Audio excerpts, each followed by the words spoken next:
All right, y'all. D-Lo 404 Boxing. So, Terence Crawford stopped Shawn Porter in the 10th round. It was a great fight. In my opinion, it was a give and take affair. My prediction was that, and I don't know if this is what I said on my official prediction, but I've been on a lot of channels on panels talking about it. One thing I kept saying about this fight was I expected it to be kind of a back and forth affair going into maybe the 8th and 9th round, that we'd have like a 4-4, 5-4 type fight. A lot of swing rounds, a lot of close rounds, depending on whose work you like. You may have it wide for one guy, you may have the other guy up, whatever the case may be, but a lot of close rounds through 8. And then I felt like after about 8 or 9 rounds, Porter would probably start to be open for more crisper, cleaner shots, and Bud would pull away from him, either by rattling off about 4 straight rounds or either by getting a late stoppage. And it ended up being the latter. Much respect to Terence Crawford and Shawn Porter for the type of fight they put on. Definitely was a give and take affair. It wasn't a runaway fight for either guy. I had Bud up on the scorecards because I liked his counters. I liked the check hook he was using. I liked the precision in which he was landing that check hook. Although a couple times he did, landed a little bit off like behind the ear. But I felt like turns off.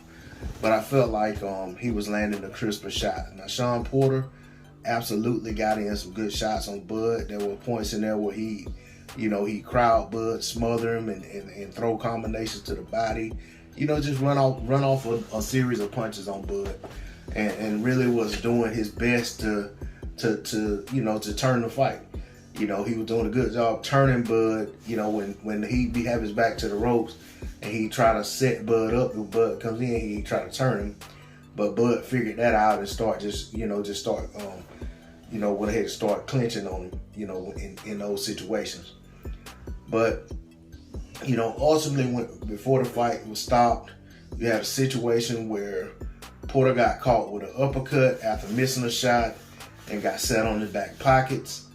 And then, he got up, he was stopped, he dropped again within 20 seconds or so. He's right back on the canvas. And when Porter hit the canvas, he did everything except get up and walk to the ref. I mean, he was down there kind of like a baby having a tantrum, that couldn't have his way. And I think some of it was kind of embarrassment and frustration. And maybe some of it was, him conceding a little bit that this wasn't his fight and that, at this point, it was fixing to get away from him. But he did, eventually, he got up. He was still pacing and, kind of having a fit. But he never did turn and step to the ref like I'm ready to go. At least that's in real time, and I haven't went back and watched it. That's the way I saw it. I mean, maybe that isn't what happened, but that's the way I saw it.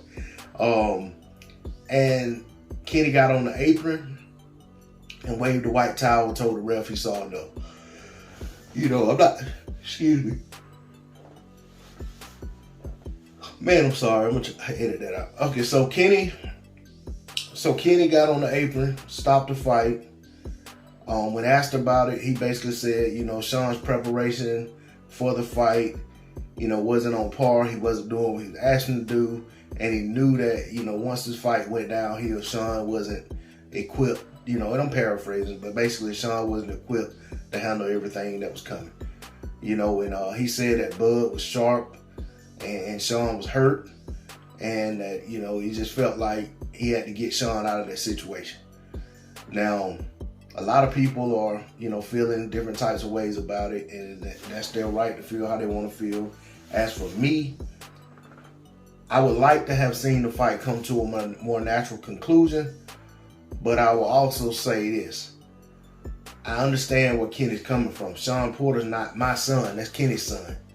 A lot of fathers in the corners, they either let their sons go too long because they don't want to stop fights, or sometimes they may pull them out of a fight prematurely because that's their son, they don't want to see him hurt. If you ask me which one I'd rather see a father pull his son out of a fight early than a son let his father go 2 or 3 rounds too far and ruin his career. That being said, this isn't about Kenny, this isn't about Shawn, this isn't their night. I got to give it up to Bud Crawford. Put on a hell of a performance in terms of, he was there and he never let Shawn Porter just take the play away from him.